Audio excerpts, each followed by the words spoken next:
शकील साहब, गुलाम नबी ऋषि साहब, खासकर साइन मजलिस मेजबान मोन लकुट बोय जनाब अल्ताफ अहमद कुल्लू साहब, यथ जलसस मज तमाम बुजुर्गन बायन दोस्तन माजन बिन सारे मेहनत अस्सलाम वालेकुम। तुम सठा सठा शुक्रिया। सिर्फ जुई दो गए ओतर कोर फैसलो ये ब्लॉक कन्वेंशन अल्ताफ सबस वनु बत कर तथ मज शमूलियत। ब्लॉक कन्वेंशन सदा सदा मुबारक तुम सदा शुक्रिया।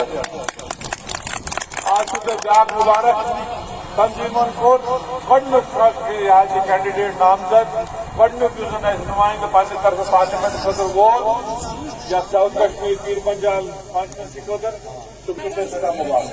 यह सोन बे कायदीन पूर उम्मीद तुम करो पूर नौर ये सात वक्त वाद अक्सर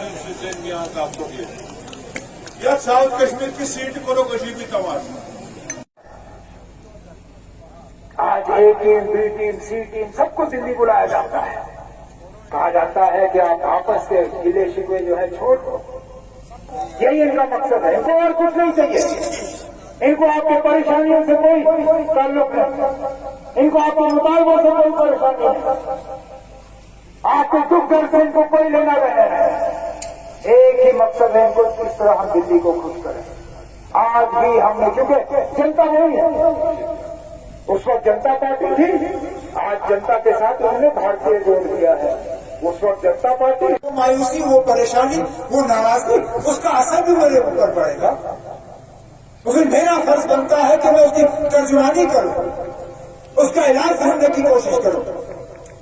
मैं ये कि मैं उसके ऊपर जो है वो पर्दा बनाऊं, उसके सामने पर्दा लाऊं और छुपाने की कोशिश करूं।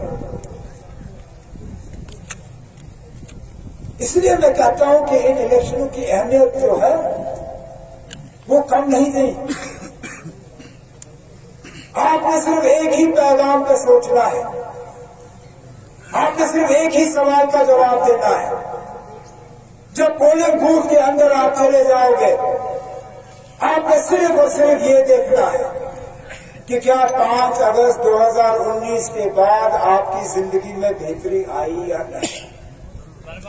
अगर आपकी जिंदगी में बेहतरी नहीं आई, अगर आपने तबाही और बर्बादी देखी, अगर आपके बाल बच्चों ने रोजगार नहीं हासिल किया, अगर आपके रिश्तेदारों को किसी तरह का फायदा नहीं आया, अगर आपके इलाज में बेहतरी नहीं आई, अगर आपके बच्चों की तालीम में बेहतरी नहीं आई, अगर आपके रोजमर्रा की जिंदगी में बेहतरी नहीं आई, तो आपने बीजेपी की ए टीम, बी टीम, सी टीम, इन तमाम टीमों को हरा के नेशनल कॉन्फ्रेंस के इस हल वाले बटन को दबा के एक शानदार उम्मीदवार को यहां से भेजना है। अपनी हुकूमत फंसी गई हम पे जुल्म करने के लिए, ज्यादती करने के लिए।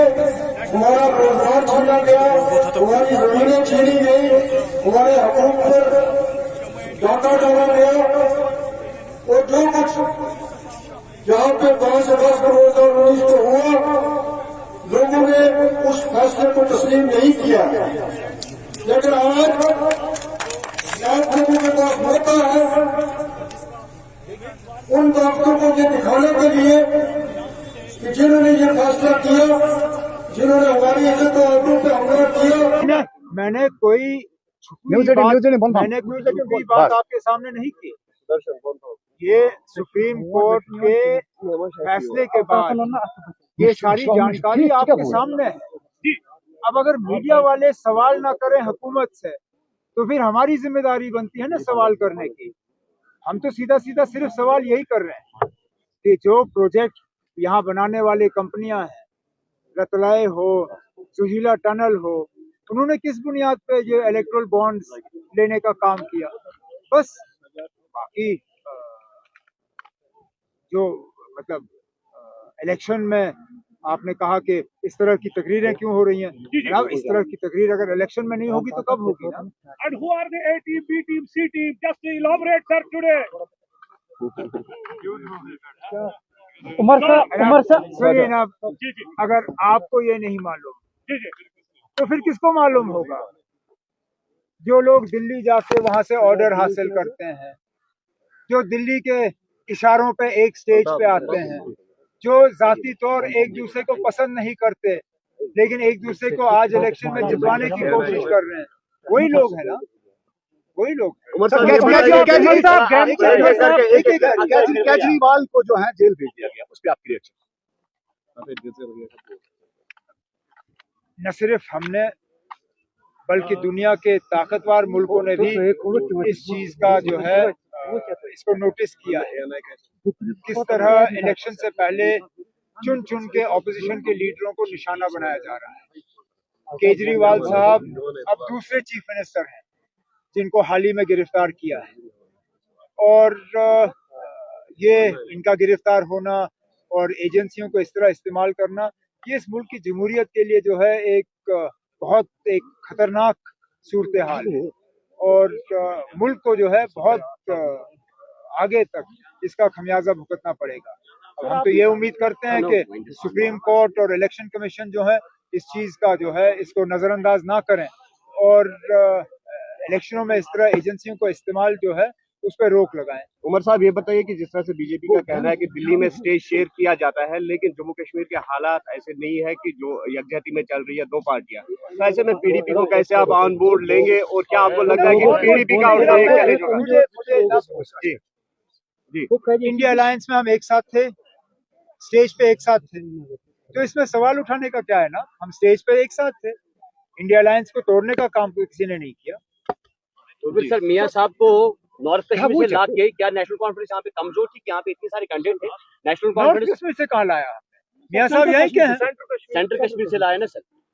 मियां साहब इतने ही यहाँ के हैं जितने वो राजौरी पूंछ के हैं, जितने बाकी कश्मीर के इलाकों से है ना।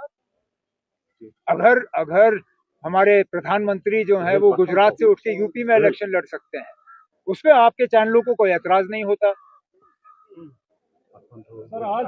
साउथ इंडिया से लोग आके नॉर्थ इंडिया से राज्यसभा की टिकट पे आ जाते हैं, उस पे आपकी चैनलों को एतराज नहीं होता। मियां साहब कश्मीर की वादी के सीट पे इलेक्शन लड़ते हैं और उस पे आप लोग सवालिया निशान पैदा करते हो। क्या मियां साहब को राजौरी पुंछ अनंतनाग से इलेक्शन लड़ने का कोई अधिकार नहीं है? सर, ऐसे में पीडीपी लगता है आपको चैलेंज देगा अगर पीडीपी का कैंडिडेट उठेगा, क्योंकि वोट जो है कहा जा रहा है डिवाइड होगा और उसका फायदा बीजेपी को मिल सकता है। आप लोग तो ये चाहोगे ही, लेकिन मुझे इस तरह का कोई इशारा नहीं मिला है ना। नहीं, पीडीपी समझते हैं आपकी चैलेंज एक होगा पीडीपी का कैंडिडेट। पीडीपी को क्यों हमसे लड़वाने की कोशिश कर रहे हो? क्योंकि पीएचडी है, इंडिया अलायंस है। पीडीपी ने कहीं कहा कि वो इलेक्शन लड़ रहे हैं? क्या पीडीपी ने कहीं से ऐलान किया है कि वो इलेक्शन लड़ रहे हैं? ये आप लोग हवा दे रहे हो इस चीज को। मैंने तो कम से कम जो मैंने महबूबा जी की तकरीर सुनी दिल्ली में परसों, उन्होंने कहा कि फारूक साहब और हम एक साथ हैं और हम इंडिया अलायंस को नहीं तोड़ेंगे। जब महबूबा जी ने दिल्ली में ये तकरीर की और ये बात की, तो आप लोग क्यों खामखा यहाँ हमें लड़वाने की कोशिश कर रहे हो? मुझे मालूम है आप लोग अपने चैनल चलाने की कोशिश करते हो, लेकिन मेहरबानी करके अपने चैनल चला के आप लोग ए टीम, बी टीम, सी टीम को नंगा करिए। उमर साहब 370 की आपने बात की, गृह मंत्री ने राजस्थान में कहा है कि एक ब्लंडर हुई है, जवाहरलाल नेहरू से एक ब्लंडर हुई है। गृह मंत्री का कहना है राजस्थान में उन्होंने बयान दिया है। मैंने 370 पर जितना कहना था कह दिया ना। उमर साहब, बीजेपी को तनकीद बनाने के बावजूद आपके हरीफ कह रहे हैं कि ईडी के प्रेशर के बाद उमर साहब और फारूक साहब के जो कौलो फाल है वो तब्दील हो चुके हैं। कहाँ हो चुके ना? मुझे ये बताइए ना, हमारी तकरीरों में कौन सा फर्क आया है? उनका कहना है कि फैसले बदल गए। कौन से फैसले बदले? मुझे बताइए कौन सा फैसला बदला? सीट शेयरिंग फैसला कहाँ था सीट शेयरिंग का? जी देखिए ना, हमने किस फॉर्मूला के तहत सीट शेयरिंग की? आप बताइए, हमारा फॉर्मूला क्या था? वही था जो डीडीसी में हमने फॉर्मूला इख्तियार किया। क्या डीडीसी में हमने ये तय नहीं किया कि जिसकी जो सीटें हैं वो वहीं पे फैसला करेंगे? डीडीसी का फैसला जो है वो असेंबली के नतीजों पे हुआ या नहीं हुआ? उस वक्त जहां पे भी 2014 के असेंबली इलेक्शनों में पीडीपी की कामयाबी हुई, हमने वहां पे उनको डीडीसी के जो है कैंडिडेट चुनने का मौका दिया। जहां पे नेशनल कॉन्फ्रेंस कामयाब हुई, वहां नेशनल कॉन्फ्रेंस का उम्मीदवार बना। जहां पे उस वक्त पीसी वाले हमारे साथ थे, जहाँ पे पीसी का कैंडिडेट जीता, उन्होंने अपना उम्मीदवार चुना। हमने वही फॉर्मूला यहाँ इख्तियार